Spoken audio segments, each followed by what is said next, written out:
ബഹിരാകാശത്തെത്തുന്ന ആദ്യ മലയാളിയായ ഒറ്റപ്പാലത്ത് വേരുകളുള്ള ഡോക്ടർ അനിൽ മേനോനെ ഓർത്തെടുത്ത ബന്ധുക്കൾ.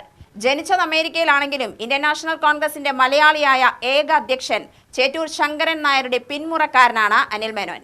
കസാക്കിസ്ഥാനിൽ നിന്നും അമേരിക്കൻ ബഹിരാകാശ ഏജൻസിയായ നാസയുടെ പേടകത്തിലാണ് അനിലും പ്യോട്ടറും അന്നാക്കിഗിനെയും ചൊവ്വാഴ്ച രാവിലെ യാത്ര തിരിച്ചത്.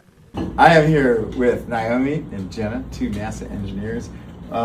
Where are we? Today we're in Johnson Space Center's VR lab. So we're doing a little VR lab in our headsets and also some mass handling so we can see what it feels like to handle masses in 0G. And we did this in the pool, Jenna, and you taught me how to do this. Why are we doing it in VR if we can do it in the pool?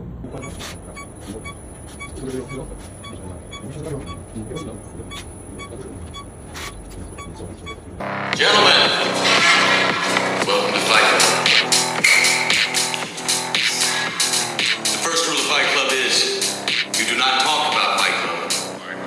8 മാസം നീളുന്ന ദൗത്യത്തിനാണ് അനിൽ മേനോൻ ഉൾപ്പെട്ട സംഘം കസാഖിസ്ഥാനിലെ ബൈക്കോണൂർ കോസ്മോഡ്രോമിൽ നിന്ന് റഷ്യയുടെ Soyuz MS-29 പേടകത്തിൽ ചൊവ്വാഴ്ച പുറപ്പെട്ടത്. 8 മാസത്തോളം Anil ബഹിരാകാശത്തുണ്ടാകും. British ഇന്ത്യയിൽ അഡ്വക്കേറ്റ് ജനറലായ ആദ്യ ഇന്ത്യക്കാരനായ ചേറ്റൂർ ശങ്കരൻ നായർ വൈസ്രോയിയുടെ കൗൺസിൽ അംഗമായിരിക്കെ ജാലിയൻ വാലാബാഗ് കൂട്ടക്കൊലയിൽ പ്രതിഷേധിച്ച് രാജിവെക്കുകയായിരുന്നു. ചേറ്റൂരിന്റെ മൂന്നാമത്തെ മകളാണ് കിഴക്കേപ്പാട്ട് പാലാട്ട് മാധവിയമ്മ. മാധവൻ അറത്തിൽ ക്യാൻറ്റത്തിന്റെയും മാധവിയമ്മയുടെയും രണ്ടാമത്തെ മകളാണ് കല്യാണിക്കുട്ടിയമ്മ.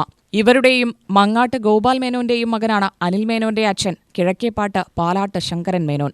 യുക്രൈനിൽ ജനിച്ച് അമേരിക്കയിലേക്ക് കുടിയേറിയ ലിസ സാമോലെങ്കോയാണ് അനിൽ മേനോന്റെ അമ്മ. ബഹിരാകാശ ശാസ്ത്രജ്ഞയായ അന്ന മേനോനാണ് ഭാര്യ. പ്രണയത്തിന് ശേഷം 2016 വിവാഹിതരായ ഇരുവർക്കും 2 മക്കളുണ്ട്, ജെയിംസും ഗ്രേസും. അച്ചമ്മയായ കല്യാണിക്കുട്ടിയമ്മയെ കാണാൻ അനിൽ മേനോൻ പാലക്കാട്ട് എത്താറുണ്ടായിരുന്നു. 2024 അവസാനം വന്നത്.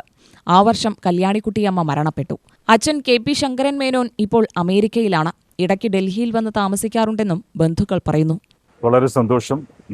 ചേറ്റൂർ ശങ്കരൻ നായരുടെ 170ാം ജന്മവാർഷികത്തിൽ ശ്രീ അനിലിനെ ആശംസിക്കുന്നതിൽ വളരെ സന്തോഷം. അദ്ദേഹം ഒറ്റപ്പാലത്തുകാരനാണ് എന്ന് ഇതിൽ ഞങ്ങൾ അഭിമാനിക്കുന്നു.